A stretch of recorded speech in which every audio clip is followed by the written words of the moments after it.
Hello guys, आपका मेरे channel smart study में स्वागत है। आज हम क्लास 9th का सोशल साइंस का जो एग्जाम होने वाला है आपका 20 तारीख को, उसके बहुत ही इंपॉर्टेंट क्वेश्चंस और रिपीटेड क्वेश्चंस को हम चेक करेंगे। तो आइए स्टार्ट करते हैं और क्वेश्चंस को समझेंगे, उसके बाद में इनको सॉल्व करेंगे।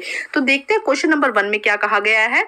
मार्क्स के अनुसार पूंजीपतियों के साथ होने वाले संघर्ष में जीत अंततः किसकी हुई? Would ultimate weapon in their conflict the capitalise according to Karl Marx. तो जब वो किसके लिए लड़ रहा था पूंजीपतियों के साथ, मजदूरों की लड़ाई, मजदूरों के साथ लड़ाई हुई थी और अंत में जीत किसकी हुई थी? वर्कर्स की हुई थी। सेकंड देखते हैं क्वेश्चन नंबर 2 में क्या कहा गया है।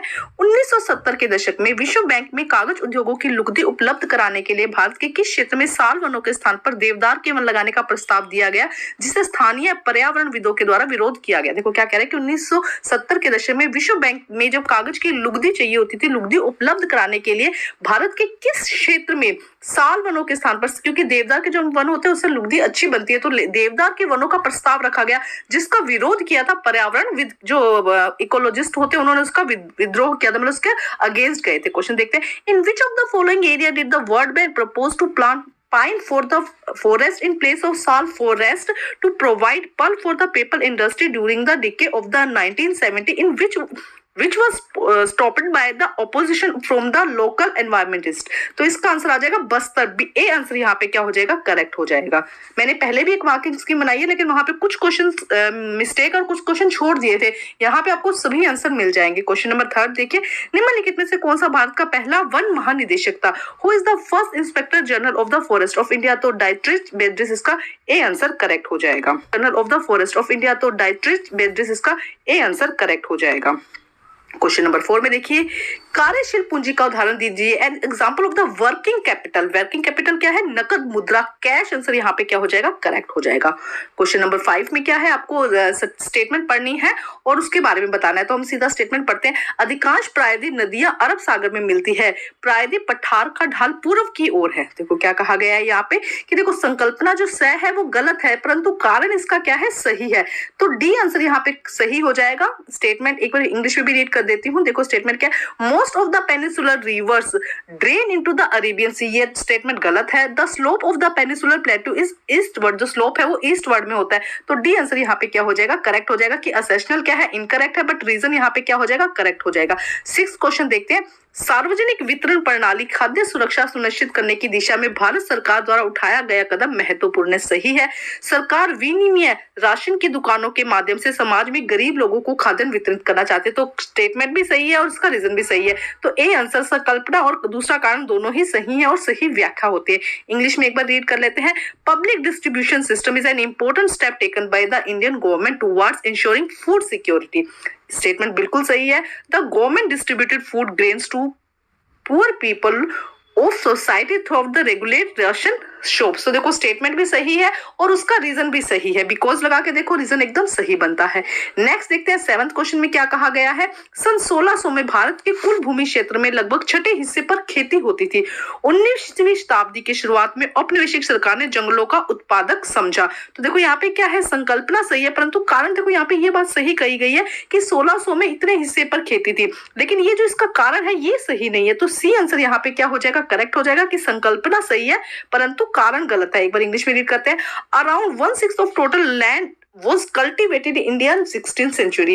In early 19 देखो 16 के बाद 19 आ गया, तो सीधा सीधा यहाँ पे क्या स्टेटमेंट, तो ये जो इसका कारण दिया गया, रीजन दिया गया, गलत है।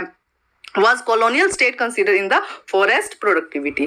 नेक्स्ट देखते हैं क्वेश्चन नंबर 8 में। देखिए क्या कहा गया है। हमारा संविधान हमें मौलिक अधिकार प्रदान करता है। संपत्ति का अधिकार एक मौलिक अधिकार है। तो देखो क्या कहा गया? संकल्पना सही है, लेकिन कारण तो देखो उसने कुछ कहा ही नहीं ना यहाँ पे कि हमारा संविधान में मौलिक अधिकार देता है। बिल्कुल सही है। संपत्ति का अधिकार मौलिक अधिकार है। तो देखो ये नहीं, मौलिक अधिकार नहीं है ना। तो सेकंड जो स्टेटमेंट है वो क्या हो जाएगी? मौलिक अधिकार फंडामेंटल राइट्स क्या हो जाते हैं? जो हमारी बेसिक नीड्स है उसके लिए। तो सी आंसर यहाँ पे करेक्ट हो जाएगा। इंग्लिश में एक बार रीड कर लेती हूँ। Our constitutions provide fundamental right। बिल्कुल सही है। Right of property is the fundamental right. तो ये इसके स्टेटमेंट गलत है। सी आंसर यहाँ पे करेक्ट हो जाएगा। क्वेश्चन नंबर 9 में देखिए क्या कहा गया है। निम्नलिखित में कौन सी नदी भ्रश घाटी से बहती है? विच of the following river flow in the rift valley? तो तापी। डी आंसर यहाँ पे करेक्ट हो जाएगा। 10th में देखिए मौसमी बेरोजगारी एक सेकेंड। मौसमी बेरोजगारी की मुख्य दो क्षेत्रों में पाई जाती है। मुख्यतः समस्या किस क्षेत्र में पाई जाती है? The problem of seasonal unemployment. Seasonal क्या देखो बारिश पे डिपेंड होगा कि इस मौसम में आएगी, तो वो क्या किस पे डिपेंड है? कृषि। तो एग्रीकल्चर इसका आंसर हो जाएगा। नेक्स्ट देखिए क्या कहा गया है कि लोकतंत्र में से एक लोकतंत्र की विशेषता, तो सीधा सीधा इसका आंसर था स्वतंत्र एवं निष्पक्ष चुनाव। वहां पे जब मैंने आंसर करवाया था उस वीडियो में, तो शायद यहाँ पे करेक्ट ये लग गया था, तो ये नहीं आंसर डी, इसका बी हो जाएगा फ्री एंड फेयर इलेक्शन। उसमें टिक लगाते हुए शायद गलत हो गया था। अब 12th में आंसर वहां पे मैंने आपको सी आंसर कराया था, लेकिन इसका आंसर ए होगा। असंगत का मिलान की पहचान करने अतोंदय अन्न योजना गरीबी रेखा से ऊपर, ये इसका सही मिलान नहीं है, इनकरेक्ट है। तो यहाँ पे क्या हो जाएगा? ए आंसर करेक्ट हो जाएगा। ध्यान से देखिए, ए आंसर करेक्ट हो जाएगा। 13 में देखो कि खाद्य सुरक्षा का सही उदाहरण है, तो ऐसे लोग जहां पे भोजन का खर्च नहीं उठा पाते, भोजन से रिलेटेड होता है ना खाद्य, तो ऐसी स्थिति जहां लोग भोजन का खर्च नहीं उठा पाते हैं। Which of the following statement correct example of the food insecurity? तो क्या हो जाएगा? C answer, a situation where people can not afford food. Next देखिए क्या कहा गया है, भारत के आकार के बारे में निम्नलिखित में से कौन सा कथन गलत है? तो देखो सीधा सीधा भारत का जो भूमि है वो 8.4 एन से लेकर 37 अक्षांश के बीच में है, 68.4 97.2 देशांतर के बीच में। मक्का रेखा भारत को दो लगभग बराबर भागों में बांटती है। बिल्कुल गलत। करक रेखा होती है जो क्या करती है? भारत को दो बराबर भागों में बांटती है। भूमि, ये तो इसका सही है, तो सी आंसर यहाँ पे क्या हो जाएगा? सही हो जाएगा। ट्रॉपिक ऑफ कैप्रिकॉर्न, ये सी आंसर यहाँ पे क्या हो जाएगा? गलत हो जाएगा। अब हम देखते हैं 15 आंसर। मैंने the long walk to freedom, the long walk to freedom किसने लिखी है? किसके बारे में है? नेल्सन मंडेला के बारे में। बी आंसर यहाँ पे क्या हो जाएगा? करेक्ट हो जाएगा। एग्जाम में भी इसी तरह के क्वेश्चन पूछे गए थे सैंपल पेपर में, तो अगर आप इवनिंग शिफ्ट में तो सैंपल पेपर को भी अच्छे से करके जाइएगा। निम्नलिखित में से कौन से कार्यपालिका का उदाहरण नहीं है? तो संयुक्त सचिव, डी आंसर। ज्वाइंट सेक्रेटरी क्या है? राजनीतिक कार्यपालिका का उदाहरण नहीं है। पालमपुर गांव में प्रमुख उत्पादन का क्या है? खेती, फार्मिंग, ये तो आप सबको पता होगा। क्वेश्चन नंबर 18 देखो, भारत में लोकसभा सदस्य बनने के लिए न्यूनतम आयु कितनी चाहिए? 25 चाहिए इसके लिए। What is the minimum age for the member of elected in लोक सभा in India? 19 देखिए, पाक जल संधि क्या है? भारत और देखो ये इंडिया है और यहाँ पे क्या? श्रीलंका। तो इसके बीच की जो संधि है उसको हम क्या कहते हैं? भारत और श्रीलंका के मध्य की संधि। ठीक है, कई बार कंफ्यूज हो जाते हैं पाक सुन के पाकिस्तान का, लेकिन यहाँ पे आप ध्यान रखना ये क्या है? इंडिया और श्रीलंका की संधि, उसको हम कहते हैं पाक state is located between India and Sri Lanka.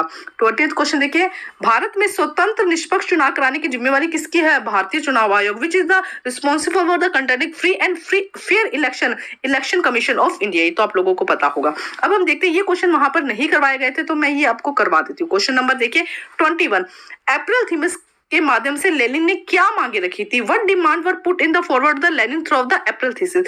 एक तो क्या है, युद्ध को जो उनके बीच में वॉर चल रही थी उसको बंद करना है। सेकंड क्या है, जितने भी बैंक है उनका नेशनलाइजेशन करना है, राष्ट्रीयकरण करना है, और किसी को जमीन मिलना, मतलब किसानों को जमीन मिलना, और क्या है इसके अलावा क्या कहा था? फार्मर्स को क्या मिलनी चाहिए? लैंड मिलनी चाहिए। ये 3 मांगे उनमें रखी गई थी। नेक्स्ट देखो क्वेश्चन क्या है, रूस में अक्टूबर क्रांति के कारणों का वर्णन कीजिए। Explain the reason of the October revolution in Russia. तो सबसे पहले क्या था? निजी संपत्ति का अधिकार खत्म करना। वहां पे क्या था? प्राइवेट जो जितनी भी प्रॉपर्टीज थी उस पे जिनका अधिकार था उसको क्या कर दिया था? उन्होंने खत्म कर दिया था। सेकंड क्या है? उद्योगों व बैंकों का राष्ट्रीयकरण। सेम यहाँ पे कि जितनी भी इंडस्ट्रीज थी, जितने भी बैंक थे, उनका नेशनलाइजेशन हो गया था, जिसके रीजन क्या हुआ?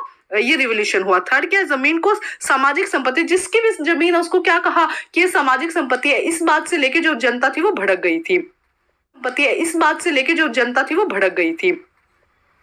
नेक्स्ट क्वेश्चन देखो क्या कहा गया है, खाद्य सुरक्षा के किन्हीं 2 आयामों का उल्लेख कीजिए। Explain any 2 dimension of the food security. तो देखो क्या है, खाद्य पदार्थों का उपलब्ध, सबसे पहले फूड रिसोर्सेज है ना वो क्या हो, उनकी अवेलेबिलिटी हो। सेकंड, प्रत्येक व्यक्ति को फूड मिले। सेकंड देखो, फर्स्ट तो क्या कि भाई फूड मिले। सेकंड क्या था, प्रत्येक व्यक्ति को मतलब एवरी पर्सन गेट फूड, मतलब सबको मिल सके। थर्ड क्या है, खाद्य खरीदने के लिए धन उपलब्ध। अब थर्ड देखो, अगर खाना भी है व्यक्तियों को मिलेगा, कैसे मिलेगा? जब उनके पास में पैसा होगा। तो ये 3 चीजें कही गई थी कि फर्स्ट तो फूड अवेलेबल हो, सेकंड क्या हो, प्रत्येक व्यक्ति को जितने भी पर्सन है उनको मिल सके, और थर्ड क्या है कि उनके लिए उनके पास पैसा हो, कैश हो उनके पास में, जिससे कि वो फूड खरीद सके।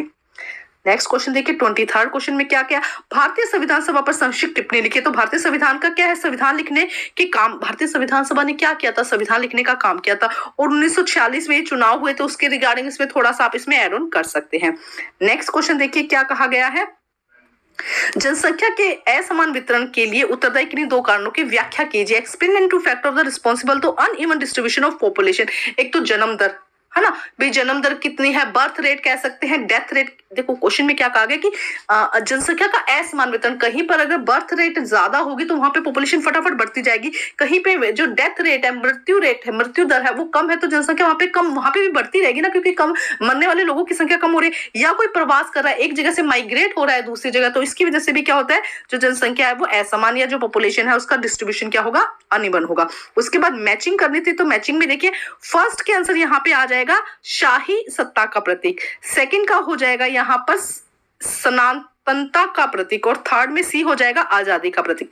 इंग्लिश में एक बार हम देख लेते हैं। फर्स्ट का हो जाएगा यहाँ पर symbol of royal power, second का यहाँ हो जाएगा सिंबल ऑफ इंटरनिटी, और थर्ड का यहाँ पे हो जाएगा सिंबल ऑफ फ्रीडम। उसके बाद नेक्स्ट क्वेश्चन देखते हैं, इसके और में दिया गया क्वेश्चन, रोविसियर के शासन की आलोचनात्मक समीक्षा कीजिए, criticise evaluated the reason of the Robespierre. देखो क्या था, ये गणतंत्र के शत्रु थे, मतलब क्या है गणतंत्र मतलब कि सबका जनता का अधिकार हो, इस बात से क्या थे, उसके अगेंस्ट थे ये, और जो भी इस चीज को कहता था, इसके बारे में बोलता था, उन्हें गिरफ्तार कर लेते हैं। सेकंड, कार्य क्षेत्र में असहमति, कोई भी इनके काम को कहता था कि ये गलत है, इस तरीके से नहीं करना, उसको जेल भेज देते थे। किसानों को अनाज बेचने के लिए मजबूर किया कि जितनी कीमत उन्होंने बोली है उतनी ही कीमत पे अनाज बेचना होगा, अगर वैसा नहीं करेंगे तो उनको क्या कर देगा, बहिष्कार कर दो उनका। और चर्च जितनी थी पूजा के लिए, उनको क्या कर दिया गया, बंद कर दिया गया। तो ये रीजन थे, ये इसकी आलोचना यहाँ पर बतानी है आपको, इसकी कमियां बतानी है। क्वेश्चन नंबर 26 देखिए, उत्पादन के प्रमुख कारणों की संक्षिप्त टिप्पणी में लिखिए, write a short note about the major factor of production. Production के मेजर फैक्टर में क्या है, 3 फैक्टर है। फर्स्ट तो भूमि व अन्य प्राकृतिक संसाधन, मतलब कि सॉइल या हम कहें लैंड एंड अन्य नेचुरल रिसोर्सेज हो जाएगा। सेकंड क्या हो जाएगा, जमीन हो जाएगा, लैंड हो जाएगा। और थर्ड यहाँ पे भौतिक पूंजी, फिजिकल या कैपिटल हम कहेंगे हो जाएगा यहाँ पे। इसके अंदर देखो 2 टाइप के आ जाएंगे, फर्स्ट आएगा मशीन जिससे काम करवाया जाता है, सेकंड आ जाएगा कच्चा माल या नकद मुद्दा। यहाँ पे देखो 2 पॉइंट आएंगे, मशीन और औजार भवन जिनका यूज किया जाता है इसके अंदर, और सेकंड नकद या कच्चा माल जो है वो आ जाएगा। उसको थोड़ा सा एक्सप्लेन करके आपको यहाँ पर लिखना है। नेक्स्ट देखो क्या कहा गया है, क्वेश्चन नंबर 27, भारत में उत्तरी मैदान की प्रमुख विशेषताओं का वर्णन कीजिए, explain the main feature of the northern plain of India. तो सबसे पहले इसके अंदर इसकी सहायक नदी, आपको किस उत्तरी मैदान के बारे में बताना है, तो उत्तरी मैदान की जो ट्रिब्यूटरीज है या सहायक नदियां, गंगा सिंधु मेन नदियां जो है वो इसकी सहायक नदियां।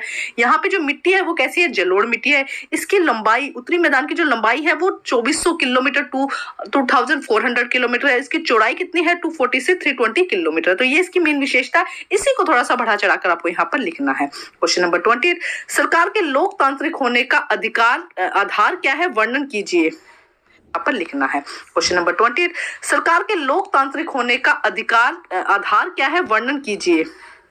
देखिए नेक्स्ट क्या है, सरकार के लोकतांत्रिक होने का आधार क्या है, वर्णन कीजिए। तो लोकतांत्रिक क्यों कहते हैं, एक तो निष्पक्ष चुनाव होते हैं, फेयर चुनाव होता है, मतलब इलेक्शन जो है वो फेयर है। सेकंड क्या है, जनता की भागीदारी, जनता को अधिकार है अपना। थर्ड क्या है, देखो वोट, एक तो सबको जो 18 से ऊपर है वयस्क लोगों को, अडल्ट को वोट देने का अधिकार है। सेकंड क्या है, इसमें जनता की पूरी भागीदारी। और थर्ड क्या है, निष्पक्ष चुनाव है, कोई हम मतलब ट्रांसपेरेंसी होती है, जो चुनाव है वो क्या होते हैं, बिल्कुल फेयर होते हैं। इसको थोड़ा सा एलैबोरेट करके आपको लिखना था। क्वेश्चन नंबर 29, भारत में जानवरों की कुछ प्रजातियां संकटग्रस्त है, उनके 3 सुझाव दीजिए। तो देखो संकटग्रस्त क्यों है, एक तो उनका शिकार किया जाता है, ठीक है, उनके संरक्षण के लिए। तो देखो फर्स्ट तो क्या करना होगा, हमें जो शिकार है उसको पूरी तरह से बंद कर दो। सेकंड क्या करना होगा, उनको संरक्षित कर दो, मतलब एक एरिया बना दो ऐसा जहाँ पे उनको क्या किया जाए, संरक्षित किया जाए, और उनकी ब्रीडिंग, जिससे क्या होते हैं ना, ब्रीडिंग करवाई जाए, ज्यादा से ज्यादा ब्रीडिंग करवाई जाए उनके बीच में, जिससे कि नई क्या हो, नई जो क्या है स्पीशीज को सेव किया जाए और उनको पुरानी स्पीशीज को बचाया जा सके। अब यहाँ पे कुछ क्वेश्चन देखो, 5 मार्क्स के क्वेश्चन है, 3 मार्क्स के क्वेश्चन है। अभी कुछ ही देर में मैं इसकी एक्चुअली जो ऑफिशियल आंसर की है, जिसमें ये पूरे आंसर दिए गए हैं, वो मैं यहाँ पे आपके सामने अपलोड कर दूंगी, आप वहां से देख सकते हैं। अभी हम यहाँ के लास्ट जो क्वेश्चन है 34, इनको अच्छे से समझ लेते हैं, जिसमें क्या कहा गया था, सेक्शन डी देखो, सेक्शन ई में क्या कहा गया है, इनको हम समझते हैं।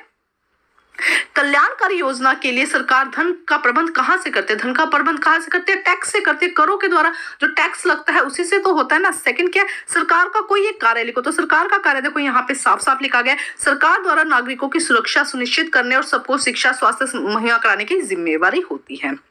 थर्ड में देखते हैं हम क्या कहा गया है, सरकार को नागरिकों की सुरक्षा सुनिश्चित कराने के लिए सबको शिक्षा स्वास्थ्य मुहैया कराने की जिम्मेदारी होती है। इस क्वेश्चन का विश्लेषण कीजिए कि सरकार को क्या है, सभी को सुरक्षा देनी है, भोजन देना है, यही तो सरकार का काम है, इसीलिए तो जनता ने लोगों को चुना है कि वो इस काम में हेल्प कर सके। तो इसी को थोड़ा इलेबोरेट करके आपको यहाँ पे लिखना है।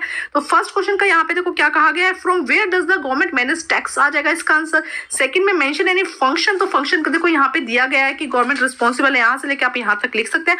और थर्ड के अंदर भी इसी को इलेबोरेट करके आपको लिखना है। नेक्स्ट देखो क्वेश्चन पूछा गया है यहाँ पे 35th क्वेश्चन कर रहे हैं हम। संसाधन किसे कहते हैं जिसका उपयोग मनुष्य अपनी आवश्यकताओं की पूर्ति के लिए करता है, उसका कुछ मूल्य होता है, उसे हम क्या कहते हैं, संसाधन कहते हैं। जनसंख्या के किसी एक सकारात्मक पहलू को बताइए। तो देखो जनसंख्या बढ़ रही है, ये हम इसका हमेशा नकारात्मक वैल्यू देखते हैं, लेकिन सकारात्मक क्या है, सृजन क्षमता भी तो बढ़ रही है, लोगों की कैपेसिटी बढ़ रही है। एक ही चीज को पहले एक लोग करे, अब 10 लोग भी तो कर सकता है, तो उसकी क्या है, सृजन क्षमता भी तो बढ़ रही है। इसी को इलेबोरेट करके आपको यहाँ से लेकर यहाँ तक इसको लिख देना था, तो सेकंड का आंसर हो जाएगा। थर्ड में क्या कहा गया कि मानव पूंजी के निर्माण में किस तरह होता है, मानव पूंजी निर्माण किस तरह से होता है, उदाहरण दीजिए। तो भोजन शिक्षा के लिए कौशल का निर्माण, अगर वो स्किल का निर्माण कर लेता है, स्किल अपने अंदर डेवलप कर लेता है, तो वो क्या है, एक मानव पूंजी। मान लो कोई किसान है, उसने स्किल अच्छी सी खेती करने की स्किल ले लिया, तो वो क्या हो जाएगा, मानव पूंजी हो जाएगा, वो काम को बढ़ाएगा ना दिन ब दिन, तो इसे हम क्या कहेंगे, मानव पूंजी। नेक्स्ट देखो सेम इंग्लिश में भी यही है, अच्छे से आपको मार्किंग स्कीम मिल जाएगी, वहां से आप आंसर कर सकते हैं। नेक्स्ट देखो क्या 36 क्वेश्चन का फर्स्ट में क्या कहा गया है, यदि आप गुर्जर जरावाहा कबीले की महिला होती तो आपको क्या क्या करने होते, एक किसी एक को लिखिए। अगर आप गुर्जर चरवाहा कबीले की महिला होती तो दूध मक्खन घी लेकर बाजार जाना होता, ये वाला काम होता। सेकंड देखिए, गर्मियों में गुर्जर अपने रेवाड़ों को लेकर प्राय ऊपरी इलाकों में क्यों चले जाते हैं, हरे चारे के लिए, जहरीली मक्खियों के लिए, ये क्या करते हैं, वो अपने वहां चले जाते हैं। चरार समुदाय की गतिविधियों का विश्लेषण कीजिए। नेक्स्ट यहाँ पे देखो आपको अगर देखेंगे तो मैप के क्वेश्चन मिलेंगे, तो फर्स्ट का आंसर देखो यहाँ पे जो मैप में दिया गया है रूस हो जाएगा, और सेकंड का आंसर यहाँ पे जर्मनी हो जाएगा। अब मैं आपको मैप दिखा देती हूँ, मैप में कुछ क्वेश्चंस पूछे गए हैं। तो देखो ए जो पार्ट है, ए क्या हो जाएगा, रूस हो जाएगा, यहाँ पर ए रूस हो जाएगा, और ये क्या हो जाएगा, जर्मनी हो जाएगा। बी यहाँ पे क्या हो जाएगा, जर्मनी हो जाएगा। नेक्स्ट इंडिया का मैप दिया गया था जिसमें कुछ पॉइंट्स आपको बताने थे। तो सबसे पहले वुलर झील, देखो वुलर झील आपकी यहाँ पर इस पॉइंट पे आ जाएगी। उसके बाद भरतपुर उद्यान आपको बताना था, तो ये जो पॉइंट है ये भरतपुर उद्यान आ जाएगा। उसके बाद आपको बताना था अनाईमुडी पर्वत शिखर, तो अनाईमुडी पर्वत शिखर आपके जो सैंपल पेपर था उसमें भी दिया गया था, तो अच्छे से अनाईमुडी पर्वत शिखर बहुत ही इंपॉर्टेंट है, ये काफी बार आता है। उसके बाद सिपलीपात राष्ट्रीय उद्यान, तो यहाँ पे सिपलीपात राष्ट्रीय उद्यान हो जाएगा। तो यहाँ पे बहुत ही इंपॉर्टेंट क्वेश्चन है, आप जरूर इनको करके जाइएगा, लर्न करके जाइएगा, और आपका जो पेपर है वो लगभग बहुत ज्यादा क्वेश्चन इसमें से रिपीटेड होने वाले हैं, आपकी अच्छे से तैयारी हो जाएगी। तो इसको अच्छे से करके जाइएगा, मैप भी अच्छे से करके जाइएगा। 7 जो स्टेट्स पूछे जाते हैं वो यहाँ पे कई बार पूछा जाता है, तो अच्छे से तैयारी करके जाइएगा और अच्छे अच्छे नंबर लेके आइएगा। Thank you guys.